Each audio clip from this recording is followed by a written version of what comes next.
ꯍꯩꯕꯨꯗꯤ ꯉꯁꯥꯏ ꯑꯃ ꯆꯥꯕꯗꯗꯤ ꯀꯩꯁꯨ ꯌꯥꯝ ꯊꯨꯝꯈꯤꯗꯦꯕ.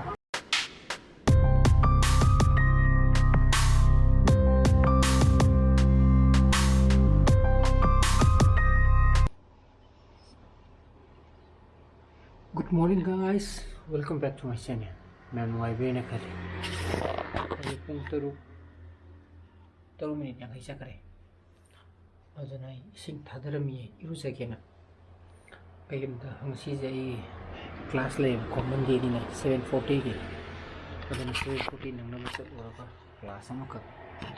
Watho ai to ki de ne duga dum phala ne ko.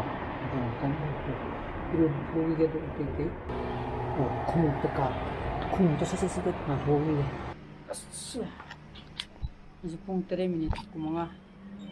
Sakre. Kese polore ko. Kung ko tong talaga dum sa payani doon kung tutungi eh.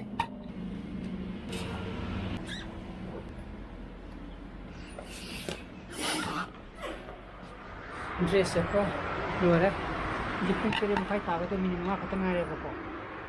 Ganun to. Sok ki bayar ay gid ko. Awa. Ay, minta. Kaya nasi Maggi jere kano holo ko. Ado usara. Ada si pung tiri makai yale. Ado ngarang di kobliki kesu 290 yo ko. Jar.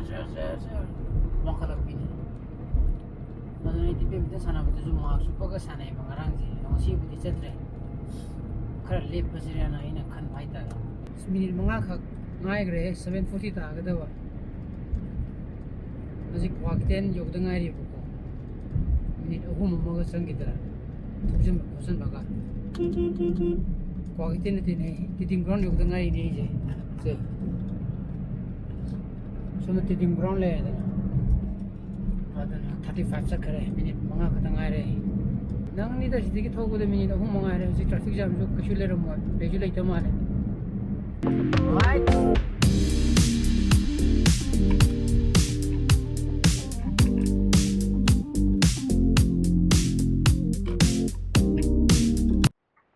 Sabsane yo hai 7:40 tarik di utara ne bako class am tasang muge kona soi tawra kren thola kan class lore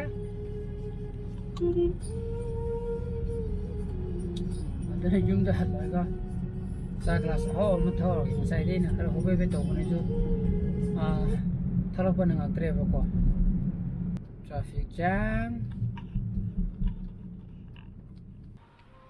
cha thapulore ado ini bigi sibo ahli punta thaga thasing gi bako ante ki maximum pulo chuti lo lage fazana fully recover toraga kaminde ju dum bibiri dina ko fazana fully recover toraga office ka bna pare bako kino dum active work dum sakki duni da ayin din dan khai dege aduna ante ki maximum di pulo chuti lo lage se tha sim to gi tabak to gene phamdaru bne do sigi chanjmukhi 살리 홈제 당다라가 좀 막하기 거기 코리도기 브란다기도 뭐다 당보다 봐 어디 심도 당다라 그래야 시기 전드무기가 이제 당다라가 아마 하다 당기다고 어디게는 그리고 시기 터닝 포인트디 exam program 피노래 나랑 주가리 힘드네 보고 앞다 아마다 뭐 니디 좀 힘드나 Kanan gari ini tinggal. Kanan itu boleh oke. Ada mangga pun je. Asti ujala.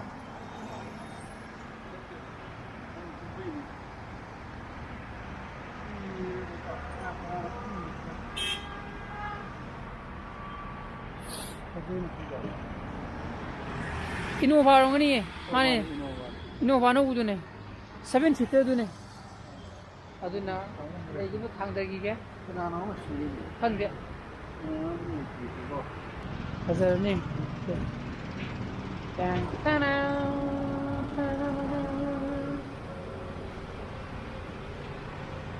Tana. Amma. Ani. Ahum. Mari satu ko. Umtram tu makai. Tasangre. Yen kisim kham ta leru dige. Ha.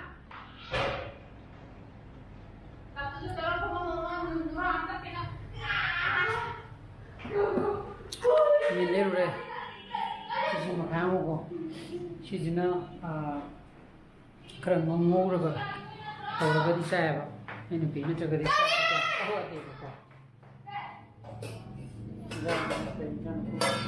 ꯉꯥ ꯊꯣꯡꯕ ꯃꯥꯜꯂꯦ ꯉꯥꯁꯤꯁꯨ ꯉꯥ ꯃꯇꯨꯝ ꯊꯣꯡꯕ ꯑꯗꯨꯅ ꯌꯦꯟꯁꯤꯅ ꯇꯥꯎꯈꯤꯒꯦ ꯀꯩꯅꯣ ꯏꯆꯥꯅꯨꯄꯥꯁꯤꯗ ꯏꯔꯨꯖꯧ ꯍꯥꯏꯔꯒ ꯀꯣꯏꯆꯦꯟ ꯆꯦꯟ ꯂꯩꯔꯦꯕ ꯄꯨꯡ 11:30 ꯇꯥꯔꯕꯅꯤꯀꯣ sida chia lấy chứ chia nhân người cái đây nè ta sai đi lúc rồi nè hai lần này mà gì lúc rồi dan chim tàu itu deep fry sila deh si kelemu dan satu lagi kan satu tôi mắc kabok sa đấy cái nó tôi xin mình khang tôi mình kabok sa cái đó ha không gì cái này vậy nè nhám thu nó toro mình đó na hay là mình thuê kabok cái kabok nào mình ra thuê cái tăng kia ok ok sao gì hao này sao thì coi sang cái này mình thì coi cái gì mua như mình chút tay chút đi mua như mình cứ lấp hàng thế này có kéo tôi thế nào sao như vậy nè tàu ra cái gì cái bộ sao thế này nó tôi phải mang chứ tàu này ham gì đó sao tua phi su gì vậy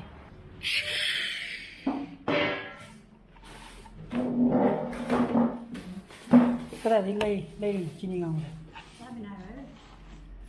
kem हो गया ना ठीक खतन नहीं आम दे कहां तो का फल हो तुम के आई जो दीदी फल हो तने बा का वो ता कना याव दे माने ohum ayo ko buam sati kana ohum mari ma ohum gu mangai re kana kum khaga sa pita sri di mari thama sa duni na ne ta ri so pung ma ta taram dure na yam thing le me ne ai yam ngal li buri ni me sak sa ba thing mo da nó có masih hồi cái gì ngã cái tin thú ले का पलन जोइता दी no मो cái cũng như câu sai đó câu tu cái này có gì mà खाओ मगन रहो मगन के दुई जरे नहीं के था mà phụ chứ mà phụ tự sang được sai cái gì hết tu không cóเลยkhông mấy câu tu cái sai ra cái thì không thì để câu tu chỉ là có mấy câu hay một cái gì xa cái này sai với thằng trai cái camera nằm phật tao gì hậu đi hậu cái thùng tắc tí sẽ lấy à cái làm bên nào am mang được hậu bro đó ok comment तो जो है भी लेना है बापा तो comment ये मतलब मल्टी क्या पाव जो संग्रह जा पारा मगा बापा तो ना ये ngasi ma'am aku gini lagi kok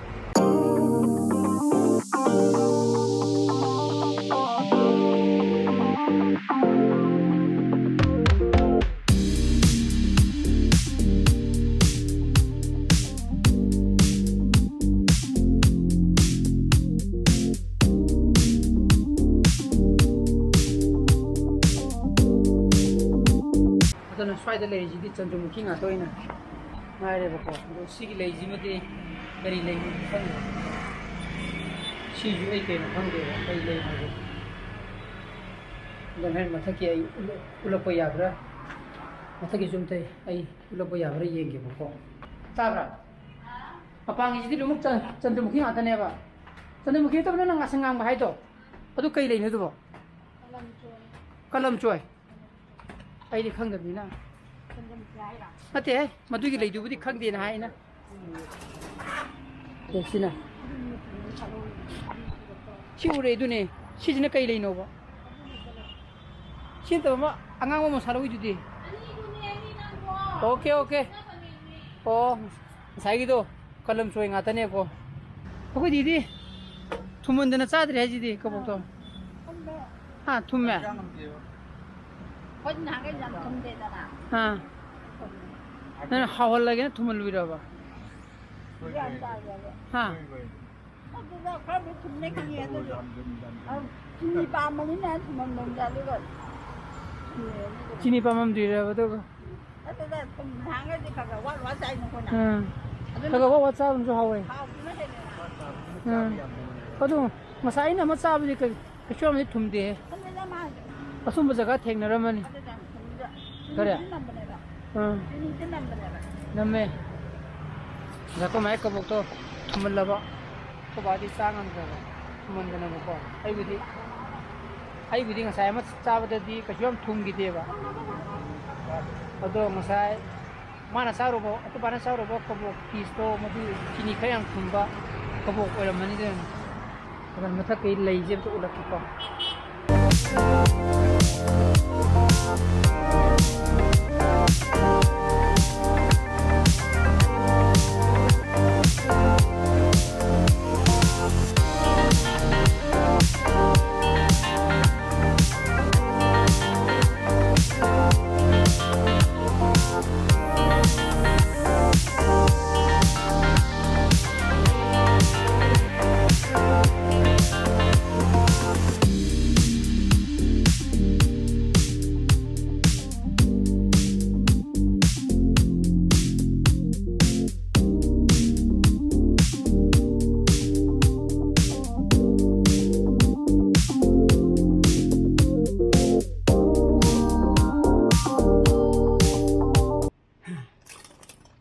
manava sila ai dentist to bisem buta saujena mathanda haite batalina ko adana mo khobe be mo mosade ni phi kundara mo ai budi sen to mo sale adana mo tasalu giga ko maga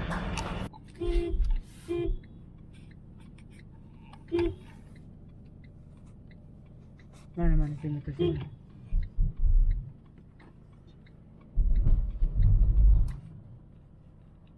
चलो कोई ना हाल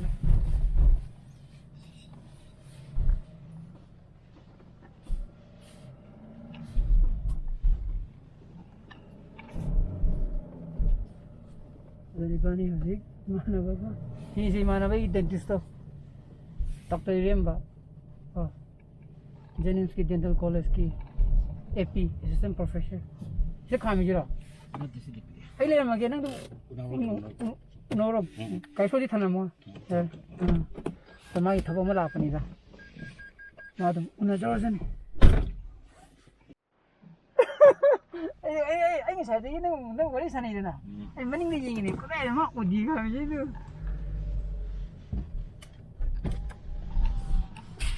dana haji bani thabak lora na ji jum da han ta mi je corona positive jam oi hawin hai ꯑꯗꯨꯗꯤ ꯑꯣꯏꯇꯥꯅꯤ ꯀꯩꯅꯣ ꯉꯔꯥꯡꯒꯤ ꯇꯨꯔꯥꯏ ꯊꯤꯅꯤ ꯀꯩꯅꯣ ꯌꯨꯝꯗ ꯌꯧꯔꯛꯑꯦ ꯍꯧꯖꯤꯛ ꯄꯨꯡ 7:30 ꯆꯠꯂꯦ ꯆꯥꯛꯆꯥꯔꯁꯦ ꯑꯣ ꯀꯩꯝ ꯇꯧꯔꯣꯏ ꯍꯜꯂꯤꯁꯤꯅꯤ ꯀꯩꯝ ꯇꯧꯔꯣꯏ ꯕꯤꯁꯦꯝꯄꯨꯔꯗ ꯃꯥꯒꯤ ꯀꯩꯅꯣꯒꯤ ꯆꯧꯕꯅꯤꯗ ꯃꯥꯒꯤ ꯗꯤꯁꯇ꯭ꯔꯤꯛ ꯃꯣꯏꯒꯤ ꯀꯩꯅꯣ ꯎꯅꯕ ꯆꯥꯛ ꯆꯥꯅꯔꯕ ꯅꯣꯏ ꯃꯌꯥꯝ ꯑꯣ ꯁꯤꯅꯄꯥꯇꯤ ꯆꯥꯁꯤꯔꯥ ꯇꯔꯦꯝ ꯈꯩ ꯇꯥꯔꯦ ꯀꯩꯁꯥꯡ ꯊꯣꯡꯉꯦ ꯎꯏꯒꯦ ꯑꯣ ꯑꯣꯀꯦ ꯆꯥꯔꯁꯤ 이ꯕꯥꯅꯤꯁꯨ ꯑꯗꯨꯅ ꯄꯨꯡ 7:30 ꯁꯪꯒ꯭ꯔꯤꯗꯨꯗꯤ ꯏꯆꯥ ꯅꯨꯄꯥꯒ ꯑꯩ ꯅꯨꯄꯤꯒꯗꯤ ꯑꯩꯈꯣꯏ ꯆꯥꯕ ꯌꯥꯏꯅ ꯁꯤꯒꯗꯤ ꯑꯗꯨꯅ ꯃꯌꯥꯝ ꯍꯧꯖꯤꯛ ꯄꯨꯡ 7:30 ꯇꯥꯁꯪꯈ꯭ꯔꯦ ꯂꯧꯔꯣ ꯑꯗꯨꯒꯤ ꯂꯧꯕ ꯌꯥꯔꯦ ꯑꯗꯨꯅ ꯆꯥꯛ ꯆꯥꯊꯣꯛꯑꯒꯦ ꯑꯗꯨꯅ ꯑꯩ ꯉꯁꯤꯒꯤ ꯕ꯭ꯂꯣꯒꯁꯤ ꯃꯇꯥꯡ ꯂꯣꯏꯁꯤꯟꯖꯔꯒꯦ ꯑꯩꯒꯤ ꯕ꯭ꯂꯣꯒꯁꯤ ꯄꯥꯝꯕ ꯊꯣꯛꯑꯒꯗꯤ ꯃꯌꯥꯝ ꯂꯥꯏꯛ ꯇꯧꯕꯤꯔꯝꯃꯣ ꯁꯤꯌꯔ ꯇꯧꯕꯤꯌꯣ ꯑꯅꯧꯕ ꯚ꯭ꯌꯨꯋꯔꯁ ꯑꯣꯏꯕꯤꯔꯒꯅ ꯁꯕꯁꯀ꯭ꯔꯥꯏꯕ ꯇꯧꯕꯤꯔꯝꯃꯣꯀꯣ ꯅꯨꯡꯁꯥꯅꯕꯁꯨ ꯂꯩꯕꯤꯌꯣ so please be safe and be healthy Bye bye, good night. Bye bye, good night.